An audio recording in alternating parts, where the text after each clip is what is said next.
What's up, you guys? Welcome back to Glass Houses. We'll be starting part 2 of this seminar. Why didn't you tell me this years ago? 101 Ideas for Killifish and the Fish Room by Mark Hlavaty. Water. We're lucky in Detroit, and I'm figuring around here too, we have good water for killifish. And I change half the water in the tanks every week. And once again, my buddy Jurgen has been after me for years and years to mechanize the system, stop doing buckets and everything. So I was at Myers one day a few years ago looking for an extension cord. I'm walking down the aisle. At the end of the aisle was, sump pumps. You know, if I took one of those and one of those, I bought a sump pump, got a length of hose to fill up the tanks. And sure enough, that saved me half the time in changing water. And then a little bit later, I got a couple 55-gallon drums for doing that. And then I got a 5-gallon pail to empty the stuff out in, another sump pump to empty that out in. That saved me half the time again. So now it's like an hour and a half or so. I can change half the water in. I can change half the water in half of the tanks. And we talked about doing a routine. So on Tuesday is changing water for one half of the tank. Saturday is the other half. And that's like just straight work if I don't mess with any filters or stuff. But then the other days I can change a tank, move fish, or just play with them, whatever. And when I moved last summer, I was putting my wet dry vac down the basement, and I go, oh, that's on wheels. That makes a better siphoning thing for emptying the fish tanks, because I hardly ever use it for other stuff. And then I found just normal garden hose with a strainer from a water system that I found at Lowe's, kind of the thing. And then the other thing that happened to be next to the extension cords is a remote control little switch for turning outdoor lighting on or whatever. So that's the start and stop of the fill system. Once again, nothing too elaborate, but it kind of works. And then the name of the talk was, why didn't you tell me this years ago, right? Once upon a time, and it has to be 12, 15 years ago, I thought I found the coolest thing in the world. A lot of the filters in our tanks are old box filters with just gravel in them, so that were a pain to clean. So I was looking at my kitchen and I saw this nice screen thing, and I go, I bet if I dump the filter into the colander, right? Dumping the filter into that, swish the hose over that pretty quickly, put it back in the filter, put it back in the tank, and I'm good to go. I thought that was, I'm saving time, it's super efficient. And the next day, I had to drop something off to Eric Beyer, and he was sitting there changing water in his tanks, and I'm telling him, right? And he goes, well, why don't you just unhook the hose, put your finger over the big hole, put the whole thing down in the bucket of water, and shake it a few times, and all the crud will come out, and you don't have to redo it. And I'm going, yeah, that's a heck of a lot easier. Takes 2 seconds, and you're done and on the way. But like we said, in water changing, I have a couple spray bottles, and one of them is for just spritzing off the eggs that are on peat moss every day. And anybody else have a spray bottle that they spritz eggs with or anything, right? How often do you change the water in that? You change the water in that bottle? That bottle? Yeah. Just add. No. Every day. Because what you're doing, you're adding nice good bacteria on top of your eggs. So, I mean, it's probably way over the top, but literally you you've got bacteria forming in there all the time, so you're just adding that in. So at every, like the habit thing, at the end of when I'm picking eggs or whatever, that just gets dumped in the sink and refilled. And then the lighter colored bottle is the spray bottle with the natural stuff. And that seems to, that stuff seems to stay in solution and remain effective indefinitely.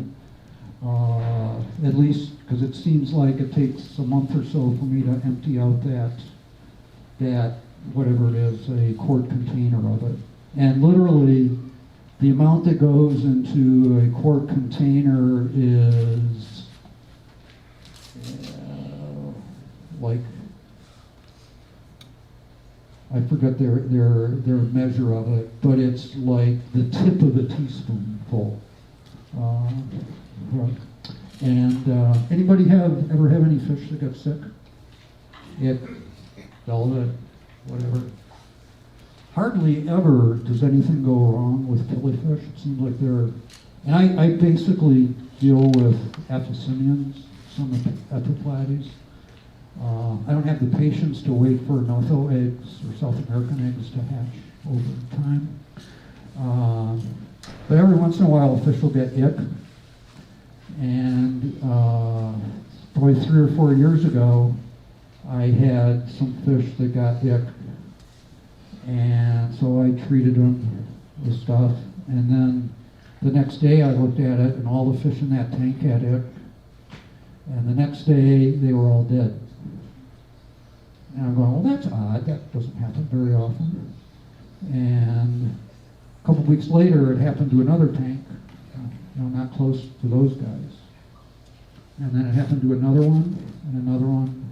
Over the course of 6 months or so, I lost half of everything, pretty much. And I'm looking around, what's the deal? And I happen to remember seeing a note that somebody posted, this is fish with white spots on them. There's another fish with white spots on them, another fish with white spots on them. None of those spots were ick. Something called epistylus. And I remember seeing this slide posted on Facebook or on the Ontario Killy website. And I never read it or investigated it. But it turns out that's what my fish had.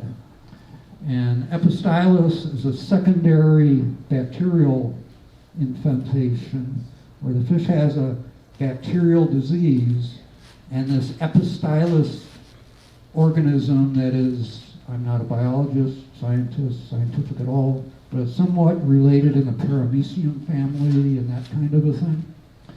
And it's something that's always in our water, but sometimes will explode.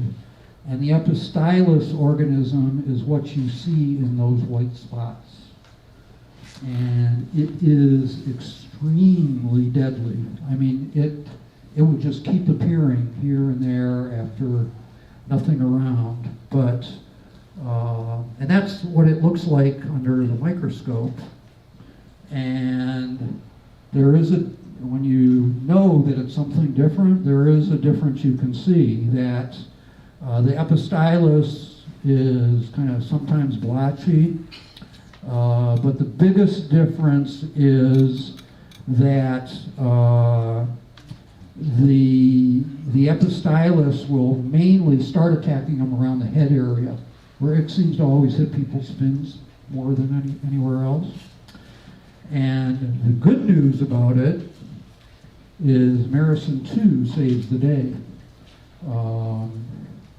In looking it up, and then I Googled epistylus, and all this info came from that, and explains everything about it, and their recommendation was Marison 2, and then there are other medications that work too, and Dave told me a couple different ones to try, but for my purposes, Marison 2 worked perfectly, and I have since then treated like month-old fry that show it, and It doesn't seem to hurt the fry, and is fairly, it's a 5-dose program of Maricin 2. Found out it's not, Maricin 2 is not widely available. Not every fish shop has it. It's available directly online. Our local guys do have it. What it makes. There's more pictures up here. You can see there's the different containers for plants. That's the mushroom container, different size milk bottle, whatever. What are you potting them in? I forget the number. It's red flint gravel. It's just gravel. Yeah. That is not available in pet stores around us anymore, but that used to be the norm of when you go to the fish store. That's what they gave you. Now it's all this prepackaged stuff and everything. And I looked up, and red flint gravel comes from someplace in Wisconsin up by Green Bay. Is the big supplier of it. Probably Wausau area. And I could get it from them, but their minimum order was 5 tons. It's very readily available in Wisconsin Rapids. Yeah. In small bags. In small bags. Yeah. And I tried a little bit too. I went over to the local gravel supplier because it's used in the size that they used to give us in fish shops is used in water filtration systems. So pretty small stuff. It's fairly it's smaller than what's sold in aquarium shops now is fish gravel. And I bought some of the larger stuff, and it seems to work too. But there's I don't use fertilizer or anything, just the fish and the plants. So just gravel? It's just gravel, yeah. Nothing else in there? Nothing else You just in there. root it right in? Yeah, just root it right in, yeah. And my old room was set up with T5 fluorescent lighting on most of the tanks. And then I found these neat under cabinet LED lights at Myers that were very reasonably priced, so I was going through changing over to them. And all of a sudden, all the cryptocrines went from being this high to this high. They really liked whatever was going on with those lights. And then, unfortunately, that business from wherever they were stopped either importing to the U.S. like around when COVID started or went out of business, one or the other. I couldn't find them anymore. And when I moved, I went to the store because I had the new wire racks. I went to the store to buy a couple new T5 fixtures and lighting from Lowe's or Home Depot, and you would have thought I was asking for cocaine or something because they do not do those anymore. At Home Depot does not even carry the bulbs anymore for T5s or T8s. So I wound up with these 48-inch Miracle lights that are 48-inch LED kind of shop light looking things, but they are adjustable in terms of wavelength of light and brightness, and they have a timing feature. So you can set them to come on and off and everything. They're like super lights, but they were, I think, $35 a piece. So not the cheapest thing in the world, but hey, they do everything. And you can have literally the individual light you set each individual light. So on a rack that has 6 lights, I've got some brighter than others or different wavelengths depending on the plants. And you may have noticed in looking at all the tanks around the room that there's little yellow cards on some of the tanks. You know, when I'm going around feeding, I'll notice, hey, that filter's clogged or that air stone's, you know, not pumping air anymore. And then 5 days later, when I'm going by feeding again, hey, that air stone's still clogged. That's still. By the time I get done, I've forgotten. So every rack has a pencil because pens seem to not work all the time, and a rack of Post-it notes. So at that instant, I can write, hey, fix this, or dead fish, or move these fish. Fish can't swim anymore. Take some hornwort out. And the other thing that, through the plague, I would write, hey, medication on Monday, done, Tuesday, done, because I'd forever go back down the stairs and go, did I put stuff in there today, or did I not? But that's my catch to make sure I get everything done in the fish room. And back in the dark ages when I started working for a living, I had a very management education oriented boss who kept every 2 weeks we had a different management book to read. And there was a book called The 1 Minute Manager from the Dark Ages by Mr. Blanchard that two things he had. Back in the days of memos, when you would get a memo about something on paper, his idea was touch it once. Okay? Touch it once, read it. If it doesn't really matter too much, pitch it. If you have to do something to it, put it in the file to do, but just touch it once and get rid of it. The other thing was, we all have a bunch of things to do every day, right? You have to, at the end of one day, you have to write down the 3 things to do the next day, no more. 3. And do those until you get done with them, or if it's impossible to do one, then you just work on the other 2. But that's kind of worked for me, and works in the fish room too. Like, you can spend all day down in the fish room doing stuff, and then you come back the next day and go, oh, I really had to do that, and didn't get to it. So I have a bunch of places written down of how to do things or whatever. First slide was just, hey, egg layers.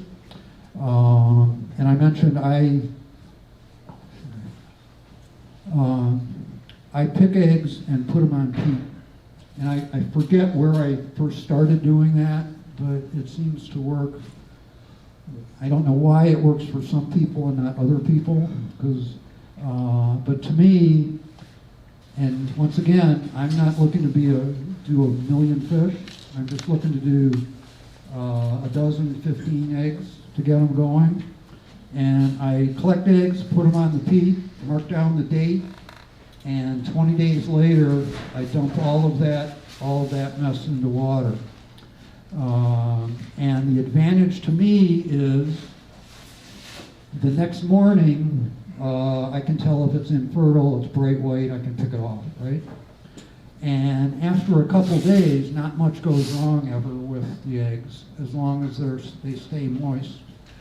And I got the little containers at Myers, the grocery store.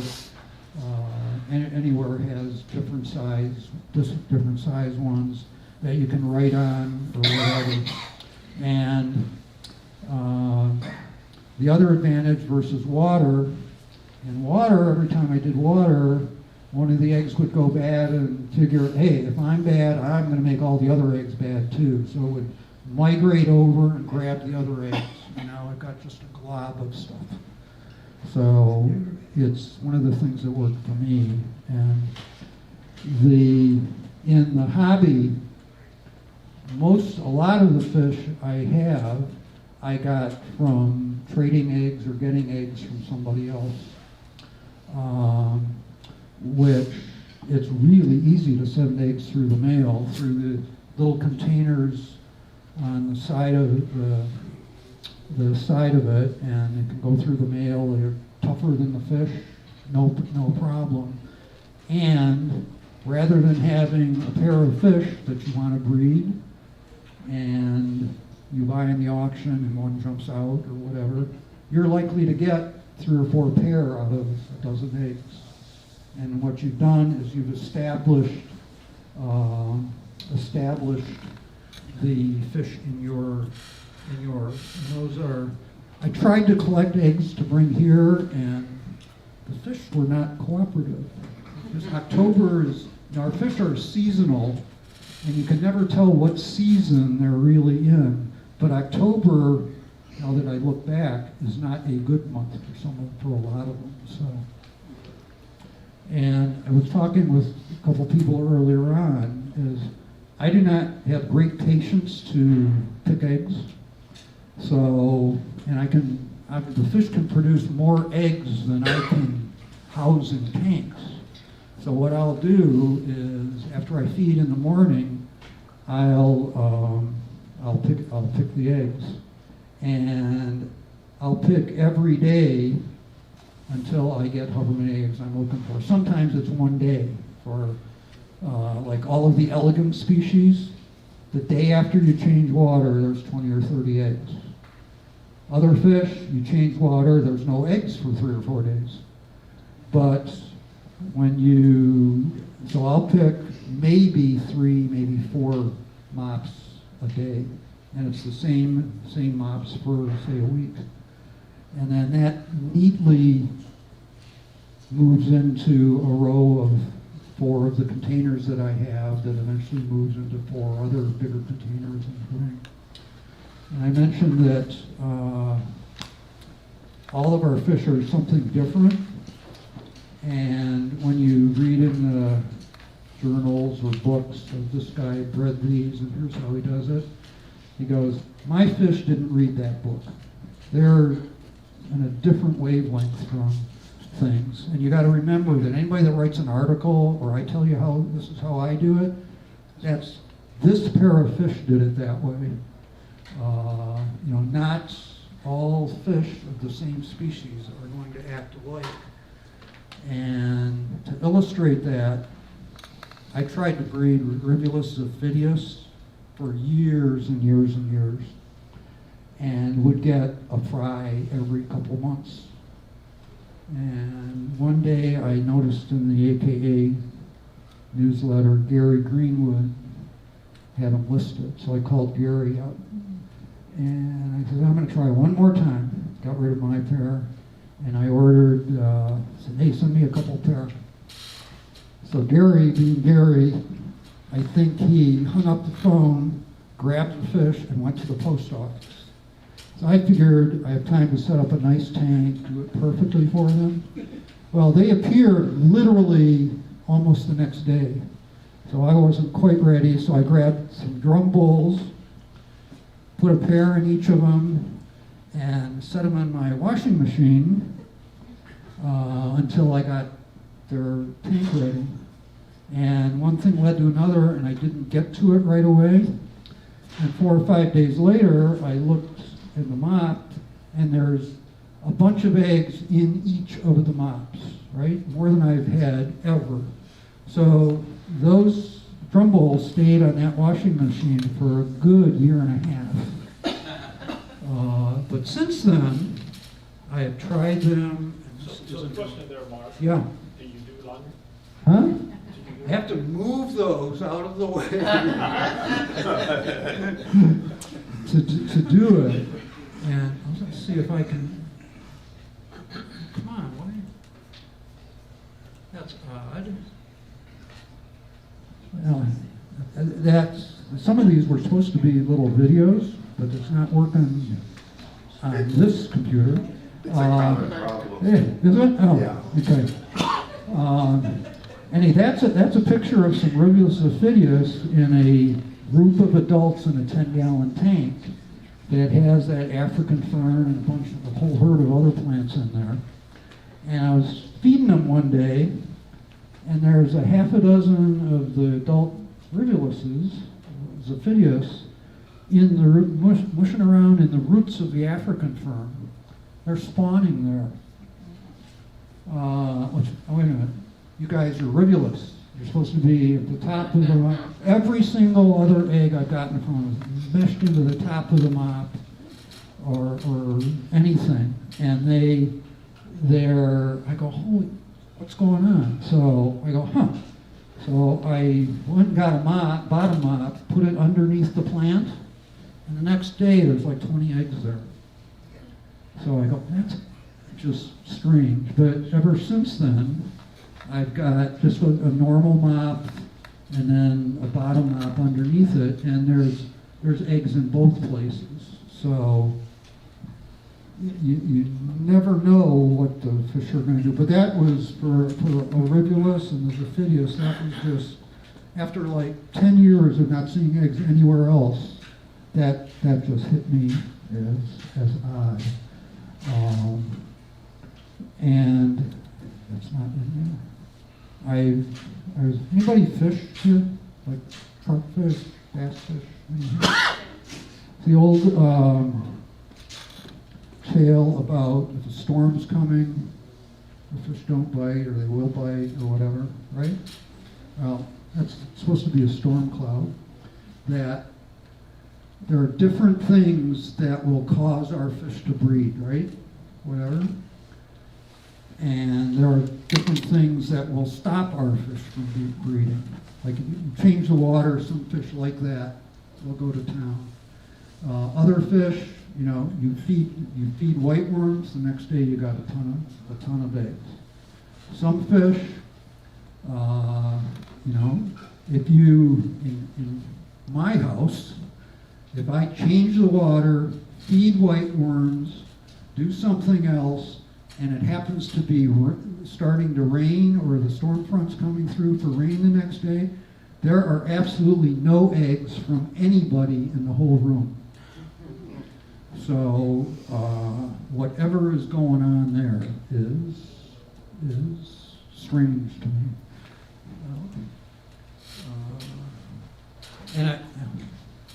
That's where that slide went. It's talking about where fish breed. I got a pair of Rivulus iridescents a few years ago from Jack Heller. And Jack said, hey, they're the easiest fish in the world. You just put them in the tank. You'll have 1 million fish, right? And I think it was at one of the WAKOs I got them. And so I go home, put them in the tank, put them up, big mop, feed them all the good stuff, change water, nothing for a few months.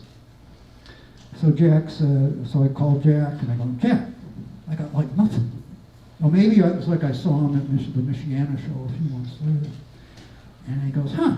So you put the mop in with the styrofoam, and I go, the who? The what? He goes, oh no, you put the mop, lay it over a piece of styrofoam, and they'll lay the eggs essentially almost out of the water on top of the styrofoam. And I found out that works for like a lot of even the Zophidius guys, and sure enough, once I put the styrofoam in the tank, sometimes when I'm changing water, look where the Rivulus guy is sitting when I come back to put the mop back on. He's on top saying, hey, put my mop back on here. And anybody wonder, does the color of the mop make a difference? You bet you. Yes, it does.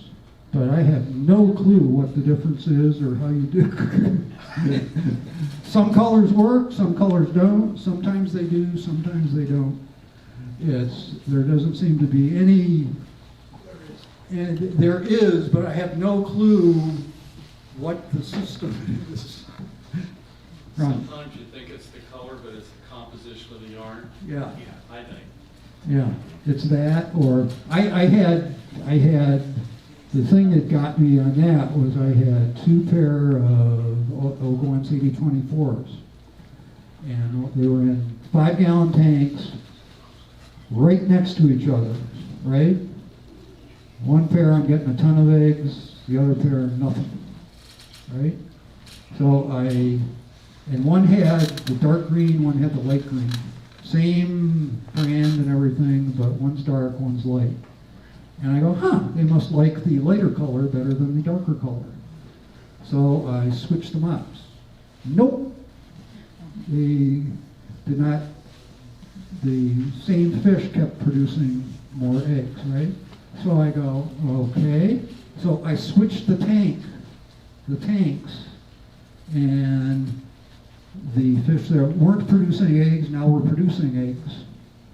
And it turns out, as far as I can tell from that little deal, it wasn't so much the color, the tank, or everything. It was the position. So I put one of each color in the tank, and that didn't seem to do anything. Turns out, at least in that little experiment, it was the position in the tank of where the identical mop was. So, it's, yeah. So, I do use, no matter what I've had the experience before with a fish, I always use a top and a bottom mop in the tank because you never know what the fish is going to feel like at that point. And I was talking to somebody today, and ooh, that slide disappeared. I had, in going along, I couldn't figure out why I would get more eggs on the weekend than I would during the week. And it bothered me for a while. I go, okay, what is the deal here? And then it dawned on me that during the week I would pick eggs when I got home from work. On the weekend, I go down and pick eggs first thing or after breakfast in the morning. Like a ton more eggs. And I go, maybe they like first thing in the morning. And then a couple months ago, the Motor City Club had a speaker. She was with the Danio lab at Michigan State. And she said, and zebra Danios are big time scientific, they're used for all kinds of research. But they have